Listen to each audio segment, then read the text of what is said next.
bienvenue à cette nouvelle émission de Voix de fait spéciale élection 2019 où j'ai le plaisir de recevoir le mouvement réformateur, le MR, avec Madame Françoise Kepmans, qui est première à la région, Khadija Boudiba, qui est 14e à la Chambre, et Abdelaziz Ben Salah, qui est 50e à la région bruxelloise.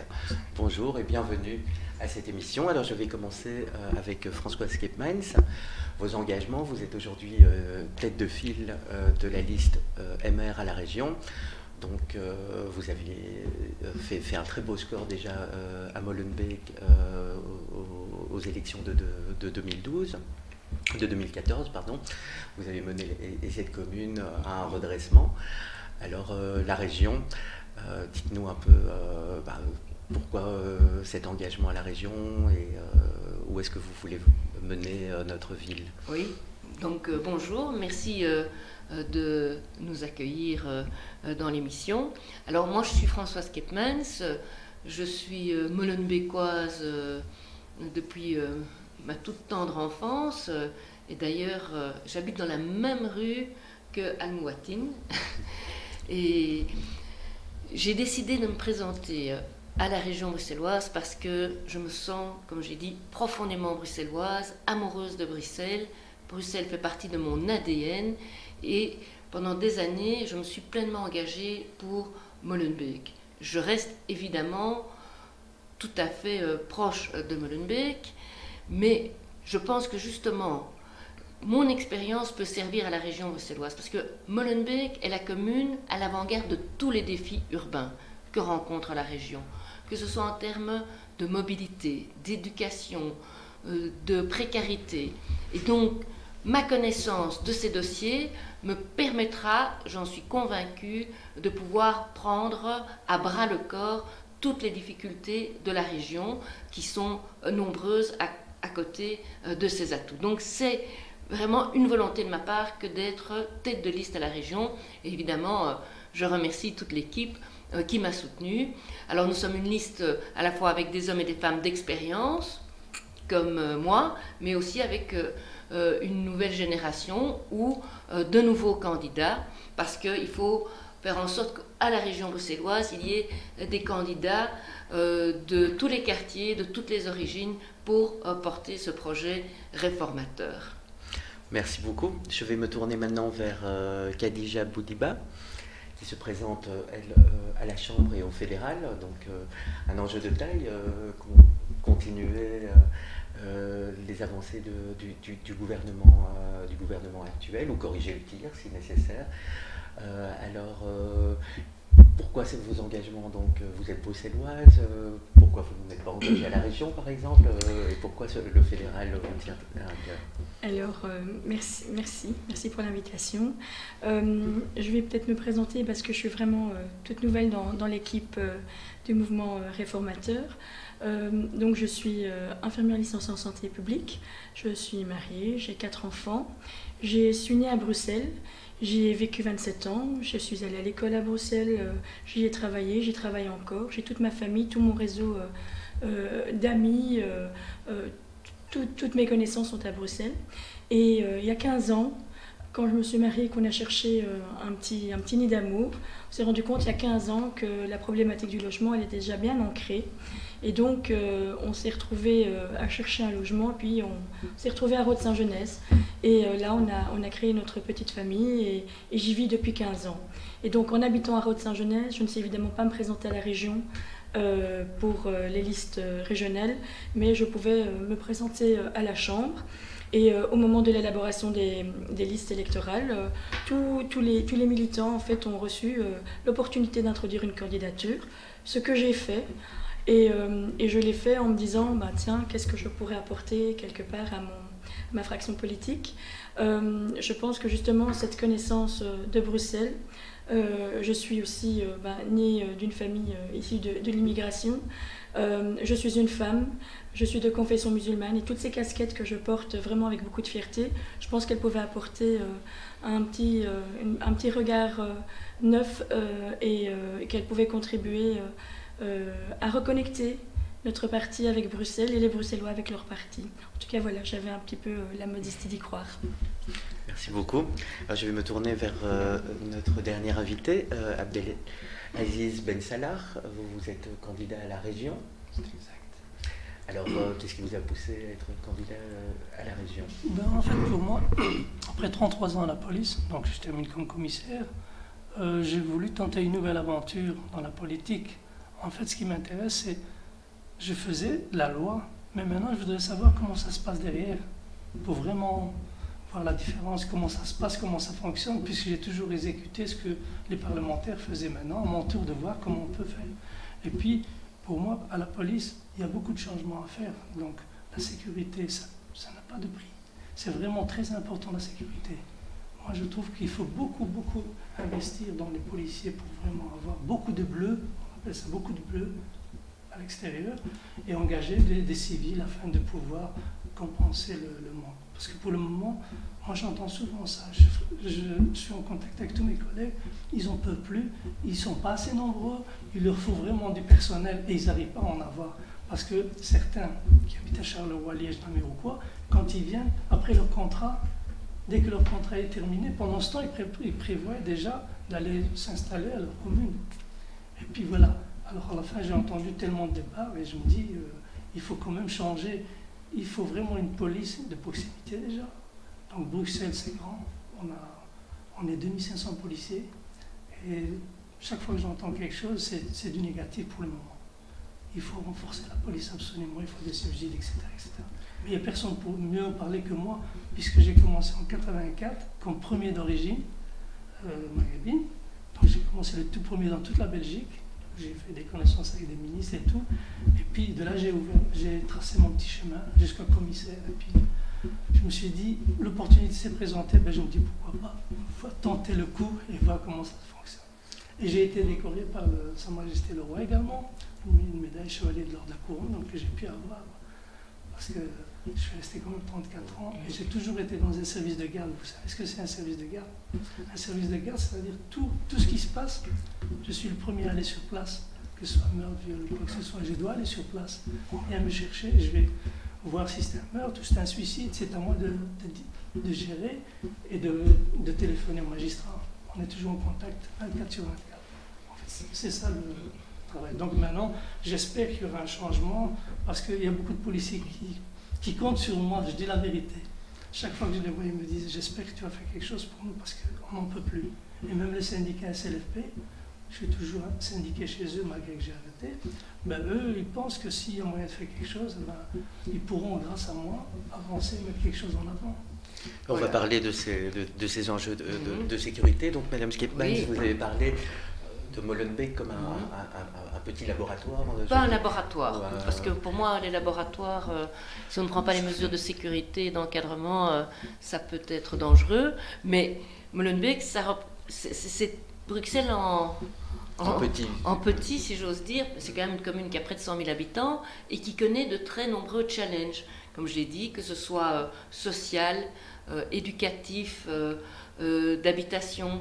Et donc, par exemple, en ce qui concerne le logement, on sait qu'en région bruxelloise, le logement est ancien et que nous avons un boom démographique. Il y a une évolution de la population à la hausse dans des communes comme Molenbeek, mais partout sur la région bruxelloise, dans les 10 prochaines années, on aura 150 000 habitants en plus. Donc il faut absolument prendre des mesures.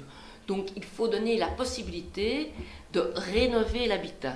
C'est un habitat qui, pour près de 80%, date d'avant 1965. Il faut donner des primes à la rénovation. Il faut aussi donner des avantages sur le plan énergétique pour que les habitants rénovent, prennent des mesures positives concernant le CO2, parce que le chauffage domestique, c'est le chauffage qui produit le plus de CO2. Donc on parle toujours des véhicules, mais le CO2 est aussi, des maisons est aussi à l'origine de nombreuses nuisances. Donc ça, véritablement, le logement, il faut construire évidemment plus de logements, il faut rénover le logement actuel pour répondre aux besoins de la population. Donc, tout à fait essentiel, il faut aussi du logement, donc que ce logement soit accessible aux jeunes, parce qu'on voit trop, comme l'a dit très justement Khadija, trop de jeunes qui partent vers la périphérie ou dans d'autres régions, et il faut au contraire les motiver à rester à Bruxelles. Et donc pour ça, il faut que le logement soit moins cher. La classe moyenne. Voilà, la classe moyenne. Et il faut donc que le logement soit moins cher, qu'il soit plus accessible. Pour ça, on propose évidemment qu'on diminue de façon très importante le précompte immobilier à l'acquisition d'un bâtiment, qu'on donne ces primes rénovation, prime énergie, que l'on propose aussi de transformer l'avantage voiture de société en un avantage logement. Donc le logement coûtera moins cher.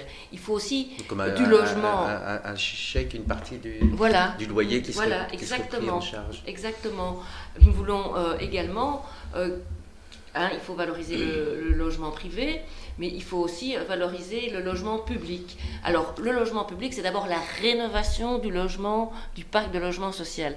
Parce qu'il y a 8% du logement social qui est inoccupé, qui doit être nécessairement rénové. Et il faut aussi construire de nouveaux logements. Mais des logements sociaux de qualité, ça nous semble aussi très important. Et enfin, il faut développer ce qu'on appelle les agences immobilières sociales. C'est-à-dire que ce sont des privés qui confient leurs biens, les logements à une société, une association qui, elle, va les louer à un tarif social et elle va s'occuper de tout, et notamment des rénovations. Et ça aussi, je trouve que c'est une initiative très intéressante. Donc, le logement, c'est une des priorités.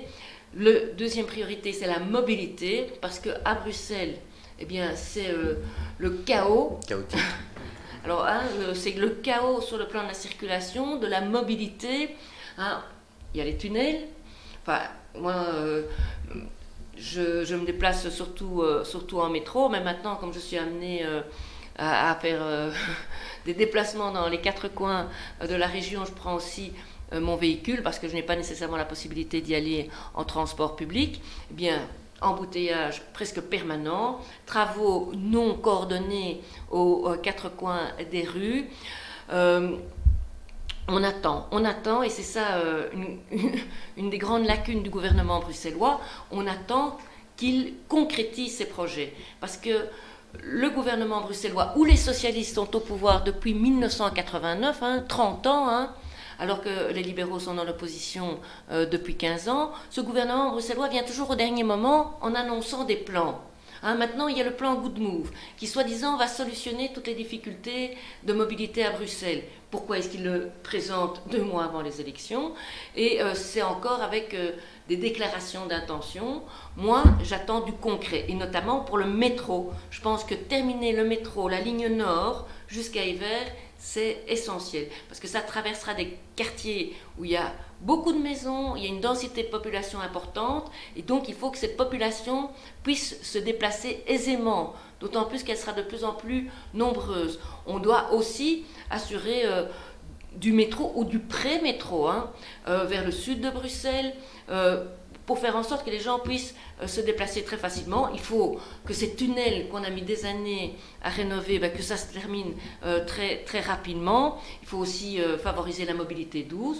Moi, je parlais de l'avantage voiture-société. On peut très bien imaginer aussi qu'il soit transformé en un plus pour de l'équipement, pour des vélos. Les pistes à vélo. Et voilà, les pistes à vélo aussi. Oui, parce que je pense aussi qu'à partir du moment où on insiste sur la mobilité douce et aussi celle des piétons, il faut assurer une sécurité plus grande pour les déplacements. Il faut un aménagement du territoire qui permet aux piétons de pouvoir se déplacer.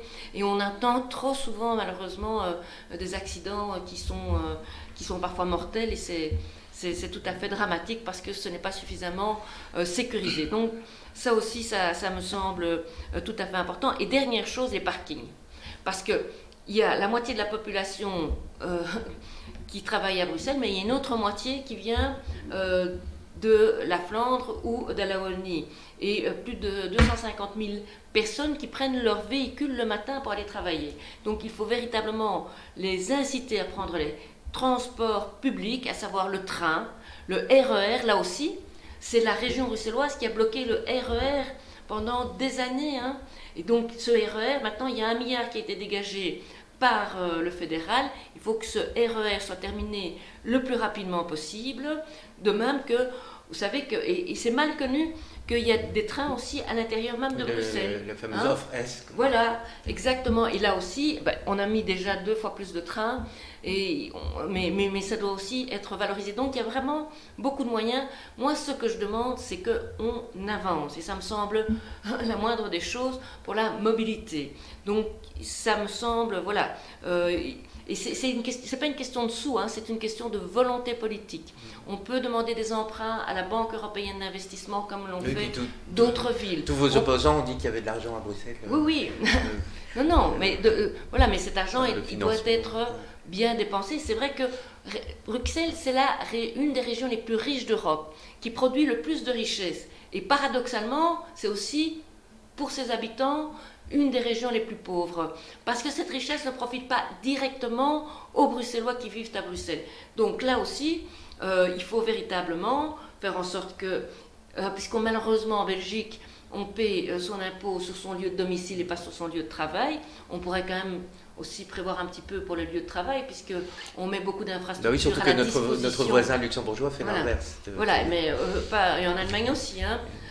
Donc on pourrait quand même prévoir un peu d'argent sur son lieu de travail et ça permettrait, ça inciterait certainement les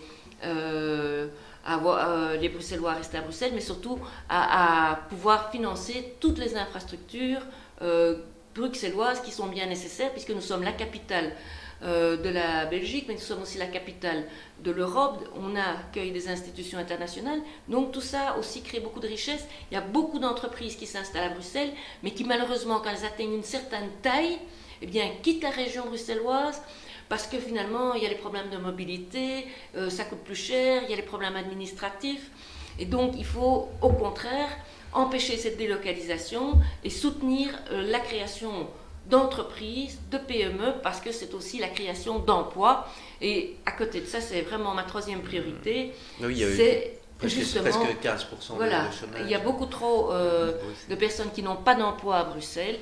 Alors c'est dû à un manque de formation, d'opportunités pour elles. Et là aussi, pour moi, l'éducation, c'est tout à fait fondamental. La formation, il y a des jeunes, et c'est une réalité, il y a des jeunes qui terminent leur parcours scolaire et qui n'ont pas de diplôme. Ils ont 18 ans, ils n'ont rien en main, rien en poche. Et donc, il faut valoriser la formation en entreprise, également à Bruxelles, c'est tout à fait essentiel. Alors, sur la mobilité, juste un point, parce que beaucoup de partis qui sont venus ici, on parle d'instaurer la gratuité dans les transports en commun. Oui. Une gratuité qui n'est pas complète pour la majorité d'entre eux, qui doit commencer d'abord avec les jeunes, puis les sans-emploi, etc. Quel est votre point de vue, OMR, sur la gratuité dans les transports? Votre collègue Jérémy Van Gorp, qui était là, parlait d'une fausse... il a décrit comme une fausse bonne idée. Pardon. Oui. Évidemment que la gratuité, par définition, c'est séduisant, mais la gratuité, elle existait avant, notamment pour les seniors. Et finalement, on leur a demandé de participer. Je ne pense pas que ce soit la gratuité qui va pousser automatiquement des Bruxellois ou des navetteurs à prendre les transports en commun. Parce que ils ont parfois besoin de leur voiture pour leur déplacement, notamment pour aller au travail. Ils ne peuvent pas s'en passer parce qu'il n'y a pas suffisamment d'offres de transport public, parce qu'ils ont les moyens aussi, une partie de la population a les moyens de pouvoir se payer des transports publics, et donc leur dire que c'est nécessairement gratuit, je pense que ce n'est pas nécessaire. Ce qu'il faut, c'est évidemment pour les seniors et pour les jeunes, un tarif qui soit tout à fait en deçà de ce qu'on doit payer. Mais pour moi, c'est pas la gratuité qui va faire en sorte qu'on utilisera plus les transports publics et qu'on abandonnera sa voiture. Je pense que c'est vraiment les parkings de transit de dissuasion pour les navetteurs qui les motiveront à prendre le RER ou le train parce que ce sera plus facile. Et ce qu'il faut par contre, c'est développer les collectos, hein, développer les transports publics pendant la nuit. Je pense aussi que c'est important pour les jeunes notamment. Donc moi je vois plus un agrandissement, un élargissement de l'offre que la gratuité. Et sur justement cet élargissement de l'offre, la région actuelle a beaucoup interdit Uber. Qui est quand même quelque chose d'assez pratique.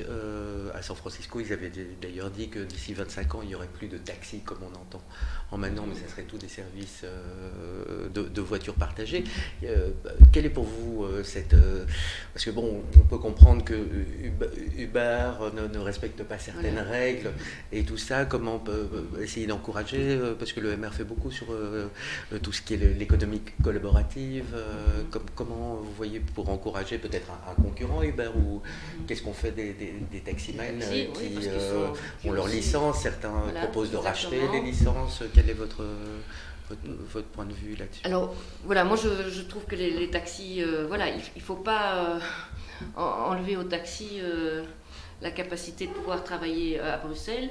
Moi je pense que les taxis doivent quand même aussi se rénover dans leur façon de travailler, mais on peut, voilà, moi ce que je souhaiterais, c'est qu'il y ait justement une collaboration entre le secteur des taxis et le secteur de la voiture ubérisée, et qu'il y ait un cadre de travail qui soit précis.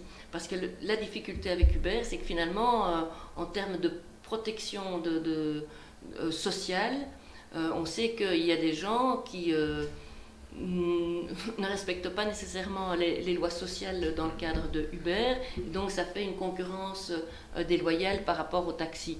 Mais je pense que les taxis aussi, et c'est souvent un métier assez difficile, doivent se moderniser dans leur façon de travailler.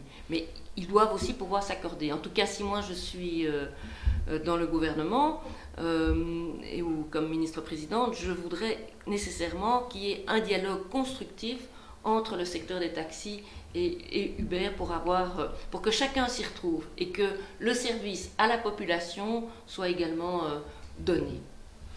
Alors je vais me tourner un peu vers Khadija Boudiba pour parler un peu de fédéral. On a vu le débat des premiers ministres dernièrement sur RTL. On a beaucoup parlé de social, d'emploi et tout ça, mais chaque fois que le présentateur essayait de leur poser une question sur l'environnement,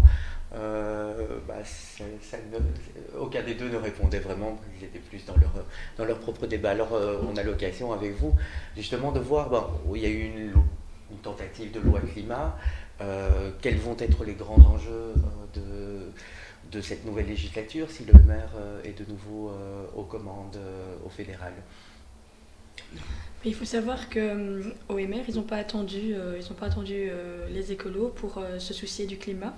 Notre député fédéral sortant, Damien Thierry, était dans le cadre de la commission santé en charge de cette matière, et il a fait un travail extraordinaire, un travail qui devait aboutir par une loi, mais qui, en dernière minute, par les mêmes qui nous reprochent de ne pas penser à cet environnement, a été rejeté. Donc nous, l'écologie, en fait, c'est dans notre quotidien que l'écologie, que l'environnement s'applique, et c'est même pas l'écologie, c'est de la transition énergétique. Moi, j'ai pas attendu écolo pour donner à mes enfants des consignes claires à la maison en termes de consommation, en termes de déplacement. Et je pense que la plupart des gens également, il faut bien se rendre compte aussi que ce qu'ils proposent, c'est que pour pouvoir penser comme eux, il faut déjà avoir atteint une certaine qualité de vie, bien gagner sa vie pour pouvoir se permettre de changer de véhicule comme ça, de pouvoir acheter bio. Donc je veux dire, fondamentalement, pour pouvoir arriver à ce niveau-là, il faut déjà avoir 36 000 autres besoins rencontrés, ce qui n'est pas le cas aujourd'hui. Aujourd'hui, les gens ont du mal à payer leurs factures. Aujourd'hui, les gens ont du mal à se loger, les gens ont du mal à trouver un emploi. Et je pense que Il y a des priorités. Alors comment on réconcilie fin du mois et fin du monde? Alors justement, nous on prend des mesures où on encourage les gens à intégrer ces transitions énergétiques dans leur quotidien en prenant des mesures qui sont encourageantes et pas des mesures punitives. Et donc on essaie d'exonérer là où on peut prendre des mesures exonératrices pour leur permettre d'atteindre cette transition écologique. On est bien tous conscients qu'on a une seule planète, hein, soyons clairs, mais on doit tous faire au mieux parce qu'on doit y vivre, parce qu'on doit éduquer nos enfants, parce qu'on doit s'y loger. Donc c'est encourager les gens par des mesures, les accompagner, plutôt que de dire taxer à tout va, taxer la viande, taxer ceci, non, ça ne va pas. Donc ayons une éducation... La même approche que pour l'emploi, en fait. Mais tout à fait. Vous savez, j'ai perdu ma voix, ça fait 3 semaines que je fais les marchés, et ça fait 3 semaines que les gens me parlent vraiment de détresse. Les questions qui les intéressent aujourd'hui, c'est le logement, c'est l'enseignement, ils sont désespérés. Il y a des mamans qui n'ont toujours pas de place, on est fin mai. Les enfants qui n'ont toujours pas de place dans les écoles pour leurs enfants. Là, je parle d'une maman qui a des jumeaux, et donc le problème se pose 2 fois. Les gens ont besoin de pouvoir d'achat, d'une meilleure santé. Vous savez, on ne parle jamais de la population vieillissante. Moi, je suis licence en santé publique, je travaille à la commission communautaire où on a une attention dans nos compétences à la politique des seniors. Vous savez, le nombre de personnes vieillissantes à Bruxelles augmente, mais en plus, ces personnes, elles vivent dans une précarité grandissante. On n'en parle pas. Et je ne parle même pas de la dimension culturelle, de toutes ces personnes âgées qui sont venues il y a 50 ans, qui sont aujourd'hui âgées, dont les enfants travaillent, où il n'y a plus cette solidarité familiale comme il y avait dans le temps, et qui sont complètement paumées dans un système qui ne les intègre pas dans toutes leurs dimensions. Et donc les enjeux, c'est ça. C'est l'enfance, c'est nos seniors, c'est le travail, c'est le chômage des jeunes. La transition énergétique, on l'intègre. On ne parle pas assez de ce que l'EMR a réalisé, hein, parce qu'on nous dit oui, écologie, mais vous savez que l'EMR a réalisé notamment avec leurs éoliennes offshore, donc en mer. Ils ont permis de pouvoir, pour le moment, actuellement, c'est 5% de la population belge qui bénéficie d'une énergie qu'on a produite nous-mêmes. Et si on continue ces investissements, et c'est vraiment l'intention dans le prochain gouvernement, ce serait d'étendre cette capacité d'énergie autoproduite à plus de population.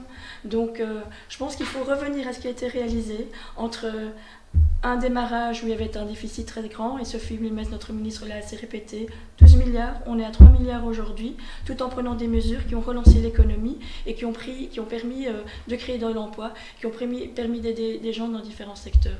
Et c'est sur ça qu'on doit insister, et c'est sur ça qu'on doit faire passer le message. Alors, sur la mobilité, on a parlé du tarif des métros, Madame Skepman, vous avez parlé qu'il y a certaines diminutions qui devraient se faire au niveau de certains des usagers. Alors, au fédéral, vous avez la SNCB, vous avez le rail, et c'est un des moyens de transport les moins polluants, mais par contre, quand on veut prendre le train, c'est toujours un des moyens de transport les plus chers par rapport au bus. Je ne parle pas intra-Bruxelles, hein, mais si on veut aller par exemple à Paris, c'est quand même le Thalys qui est près de 99 € quand le bus est à 20 €, et sans parler de Blablacar où on descend carrément à 12 €. Donc est-ce qu'il ne faudrait pas un peu encourager et diminuer cette pression des prix sur les transports qui ne polluent le moins, comme le train? Tout à fait, et on a un principe très clair, pollueur-payeur en réalité, et donc on compte le faire appliquer dans nos politiques. C'est-à-dire qu'à un moment donné, on ne veut pas interdire les gens, il y a quand même une certaine liberté. Les gens ont le droit de choisir le moyen de transport qui leur convient. À nous de leur fournir une panoplie de transports les plus diversifiés en termes de type de transport, mais en termes de moyens. Alors oui, notre action va se situer là.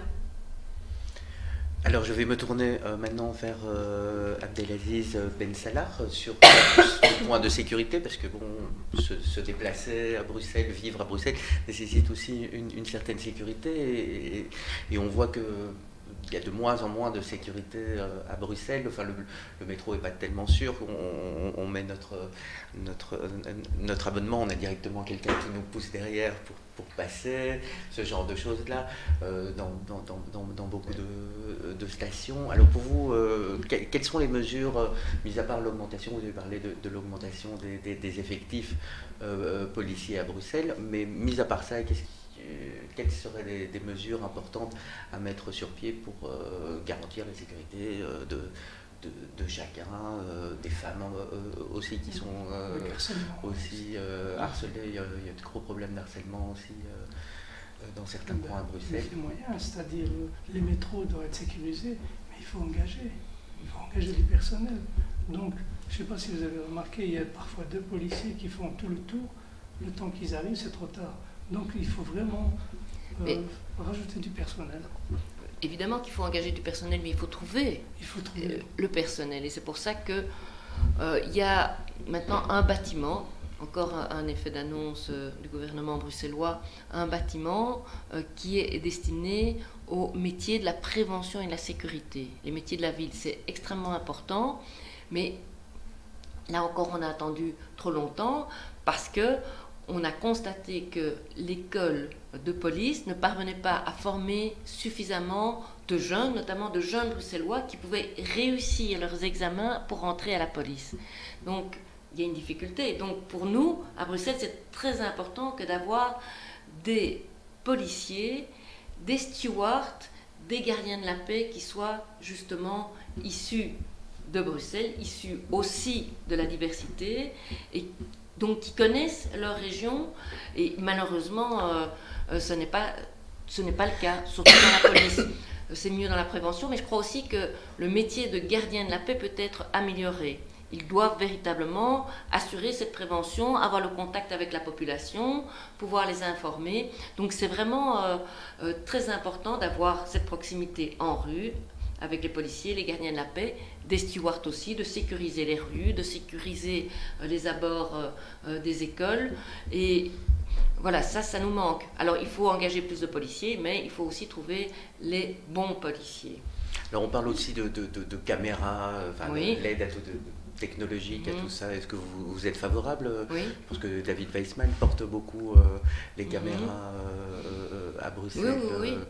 Oui, parce qu'on est une ville on doit nécessairement être tourné vers la modernité. Bruxelles doit devenir ce qu'on appelle une smart city, et la vidéosurveillance, elle en fait partie. Évidemment, elle ne doit pas être intrusive, elle ne doit pas aller dans la vie privée, mais on ne peut pas mettre un policier non plus à chaque coin de rue. Je pense que les policiers de proximité, ils sont là aussi pour faire de la prévention, pour avoir le contact avec la population, mais par rapport à des infractions, par rapport à des délits, la vidéosurveillance, elle est très importante parce qu'elle permet de poursuivre les auteurs. Je pense aussi par rapport aux incivilités.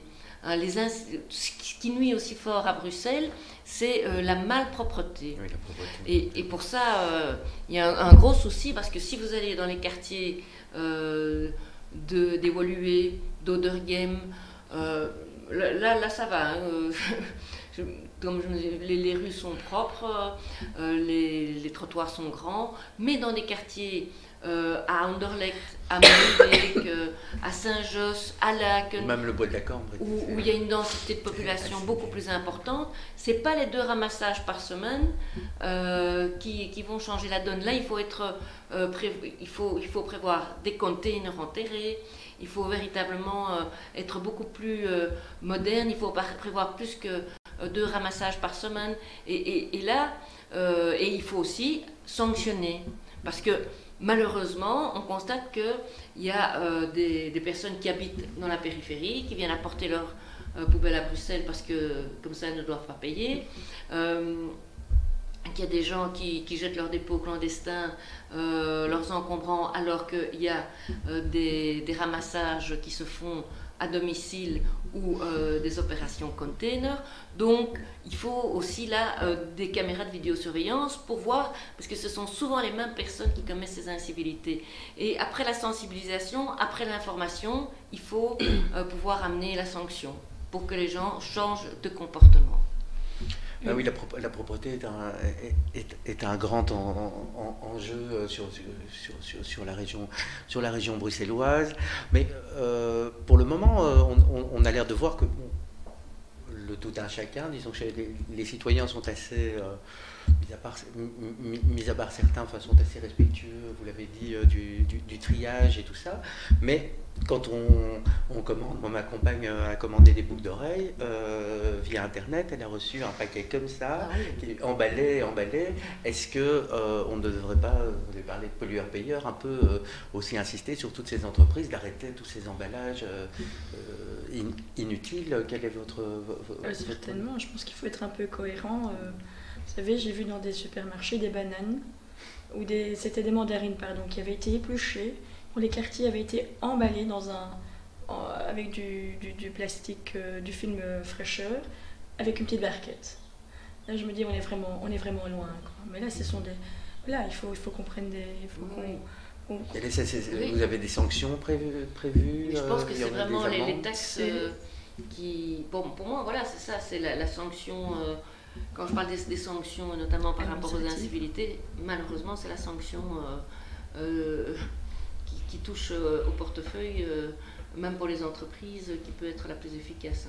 Et au niveau coordination, parce qu'on a parlé aussi de sécurité, de police, mais la même chose pour la propreté, il y a des responsabilités au niveau régional, puis il y a les différentes responsabilités des communes.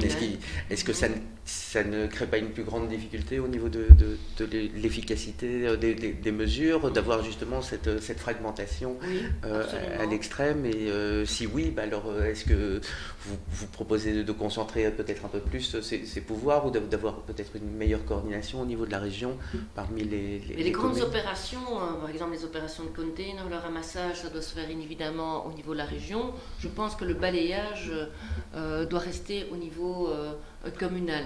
Alors parfois, parce qu'on a une voirie... moi j'habite une voirie régionale, juste à côté c'est une voirie communale, et donc on ne sait pas toujours très bien à qui s'adresser. Donc ça me semble tout à fait important. Mais voilà, c'est pas évident de trouver le même statut pour des ouvriers communaux et des ouvriers régionaux. Et donc là aussi, il faut... Moi, je veux une vision à Bruxelles, je veux de l'ambition pour Bruxelles, et donc ça me semble important que la région soit forte, qu'elle prenne ses responsabilités, et que...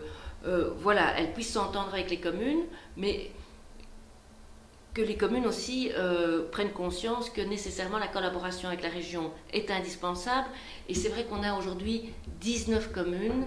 Il y a une commune de 200 000 habitants, la ville de Bruxelles. Il y a une commune de 20 000 habitants à Kuckelberg. Il faudrait quand même assurer une certaine uniformisation. Il y a aussi des absurdités comme la ville de Bruxelles qui va de Aaren au bois de la Cambre en traversant la commune d'Ixelles. Donc je pense que... Et on parle de régionaliser le bois de la Cambre, vous êtes pour Moi je pense que les grands espaces publics, les grands espaces verts, je pense que les régionaliser c'est une bonne chose. Nous, à Molenbeek, on a régionalisé notamment le parc Marie-Josée. Ça a permis de dégager du personnel pour notamment les plants d'arbres, etc., puisqu'on peut utiliser de moins en moins d'herbicides et de produits toxiques. Donc oui, je pense qu'il faut une certaine uniformisation, mais le travail de proximité doit être communal. Tout ce qui concerne l'état civil, la population, la propreté, enfin la propreté, mais pour le ramassage, le balayage, ça doit rester, à mon sens, communal. Les services aussi, les services sociaux, c'est important que les seniors puissent s'adresser à une proximité à leur commune et non pas à la région. Donc il faut vraiment faire un bon équilibre et il faut que la région bruxelloise se montre forte. Or, c'est souvent des municipalistes qui sont en même temps bourgmestres et ministres. Alors ils prennent leur congé le temps d'être ministres, mais ils sont toujours assis entre deux chaises. Donc je pense que vraiment il faut prendre pleinement ses responsabilités à la région bruxelloise. En tout cas, moi c'est ce que je veux faire. Et je veux faire des accords de coopération avec la Flandre et avec la Wallonie. Et ne pas se laisser faire... Est-ce que vous pensez, contrairement à M. Courtois qui avait lancé lors du stade, du stade national, que lui, il avait dit il n'y a plus il n'y a plus de possibilité de faire des grands projets en Belgique avec les autres régions. Vous avez l'air de penser le contraire. Non, il faut évidemment leur forcer la main, mais c'est toujours un rapport de force et c'est du donnant-donnant. Hein. Moi, je dis, on ne va pas faciliter la vie des navetteurs flamands qui viennent travailler à Bruxelles si eux ne font pas des parkings de transit auprès des gares. Hein. Donc, vous voyez, c'est toujours... mais moi, pour le stade de foot, je pense que faire un stade de foot où il se trouve actuellement, en le rénovant, en faisant un stade moderne, ça peut très bien fonctionner. Donc, on n'a pas nécessairement besoin des autres, mais il faut montrer qu'on ne se laisse pas faire. Alors bon, on va aborder une dernière thématique avant la clôture, parce que je vois que le temps avance. C'est l'éducation, puisque Oui.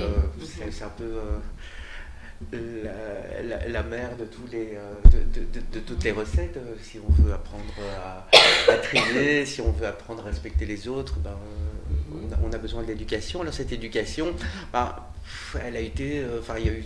Depuis les années 80, il y a des problèmes avec l'éducation, avec les décrets mixité, le tronc commun.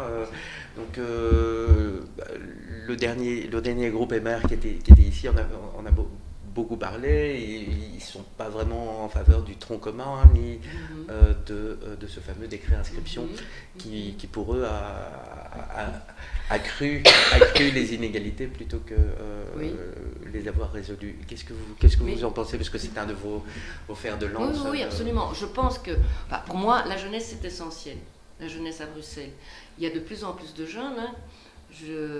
Il y a près d'un quart des jeunes qui ont moins de 18 ans. Donc, c'est véritablement un challenge pour la région bruxelloise. Et il faut que ces jeunes puissent trouver leur place dans la société. Et la meilleure façon de trouver sa place, c'est notamment par l'éducation, la formation et l'emploi. Or, on a un boom démographique important à Bruxelles. On a de plus en plus de population. C'est une ville très cosmopolite. On a aussi beaucoup de nationalités différentes. Mais ça demande aussi une prise de responsabilité qui soit très forte. C'est pour ça que l'enseignement, pour moi, c'est la meilleure façon de s'insérer. Les enfants doivent s'insérer doivent être des citoyens, des citoyens dès le plus jeune âge, mais les parents aussi doivent y participer. Donc c'est pour ça qu'au mouvement réformateur, aujourd'hui, l'âge obligatoire est de 5 ans. Donc on a diminué d'une année l'âge obligatoire à 5 ans et c'est une très bonne chose pour aller à l'école. C'est une mesure fédérale, mais on incite évidemment les enfants à aller dès l'âge de 3 ans. Alors il n'y a pas suffisamment de lieux d'accueil, que ce soit dans les crèches, enseignement primaire, maternelle, secondaire. Donc là aussi, il faut construire plus de lieux d'accueil. Alors on fait des containers pour répondre rapidement à la demande, ce n'est pas suffisant.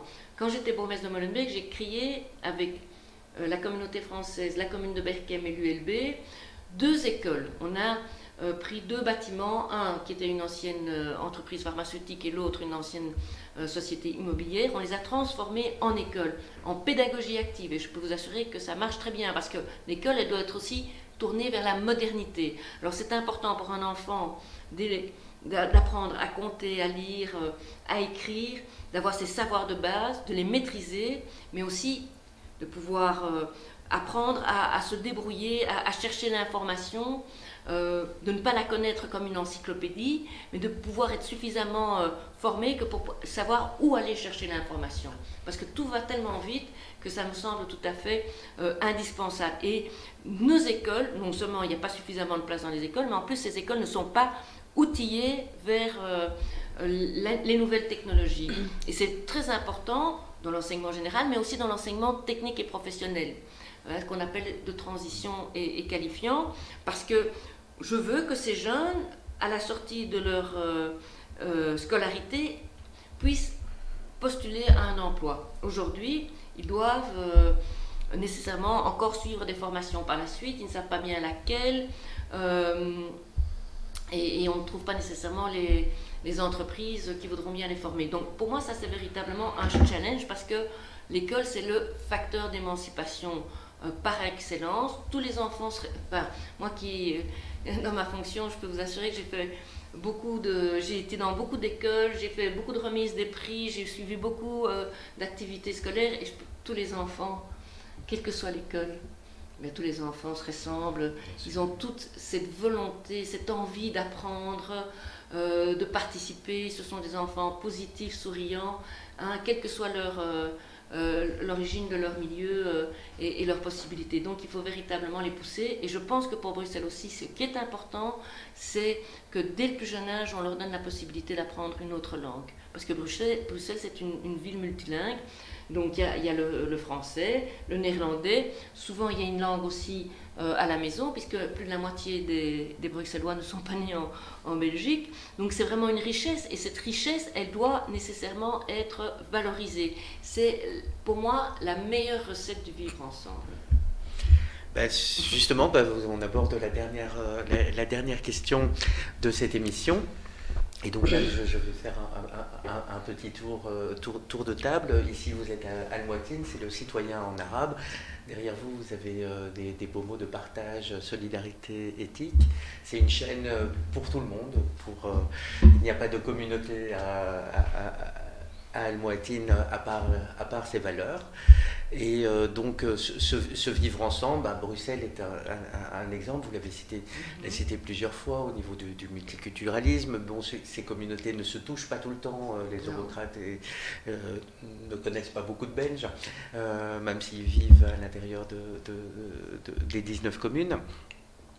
Alors pour vous, ce vivre ensemble qui a été malmené, vous avez parlé au niveau sécuritaire aussi, mais bon, on a encore vu la querelle du tract écolo qui sous-entendait le communautarisme de certains partis et de certaines pratiques. Alors comment on essaye ici un peu de vivre ensemble, on refait ce qui est un peu un logo de Bruxelles dans le monde. Je vais commencer par Khadija Boudiba. Alors pour vous, si demain vous êtes reconduit au fédéral, les mesures pour reconstruire un peu ce vivre ensemble, même ce vivre ensemble en Belgique, puisque M. Michel parle toujours, en 2014, il y a eu 500 et des jours, on n'a pas pu faire un gouvernement fédéral, donc il y a quand même encore certaines tensions à ce niveau-là.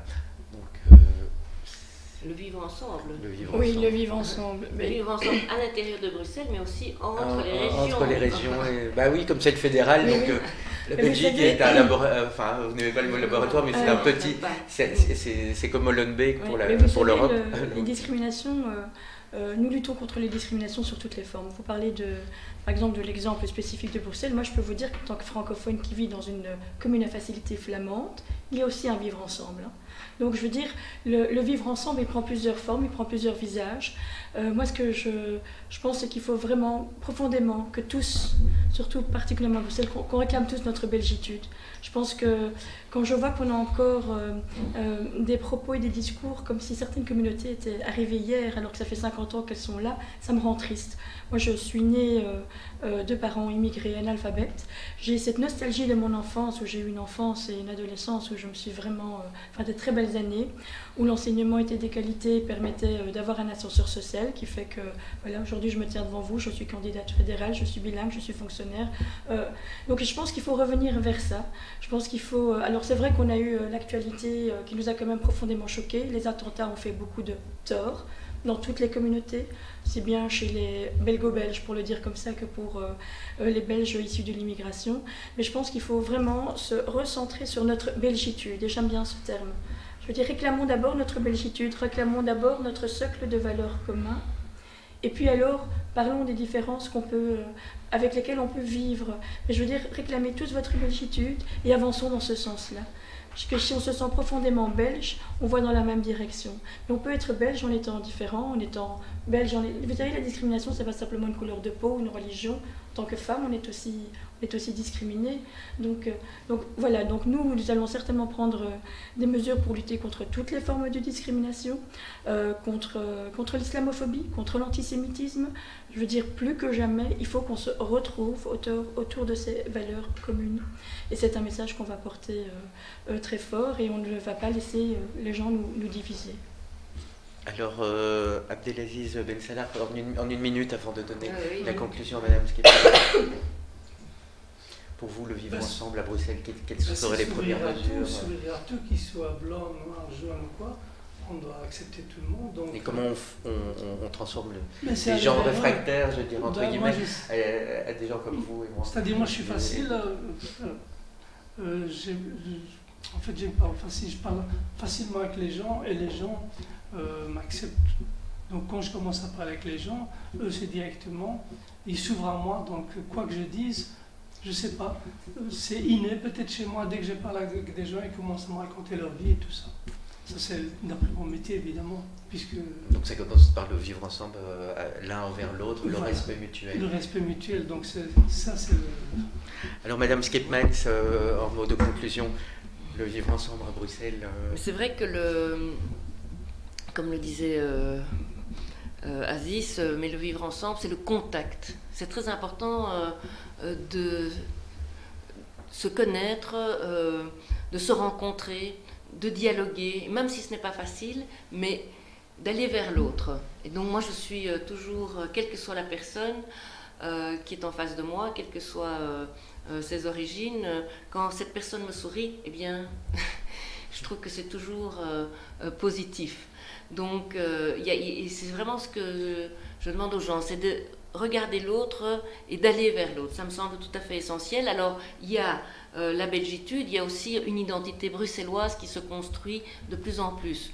À savoir que cette identité bruxelloise, elle réunit la diversité, hein, qui est très forte à Bruxelles. Et donc, cette diversité doit passer à travers cette identité. Alors, ça n'est pas évident. Hein, ça n'est pas évident. Et c'est vrai, comme l'a dit Khadija, qu'on a senti, notamment avec les événements mondiaux, qui sont parfois tout à fait dramatiques, on a senti quand même parfois un raidissement, un jugement trop facile de l'autre par rapport à des attentats, à des guerres dans lesquelles nous ne sommes pas directement impliqués.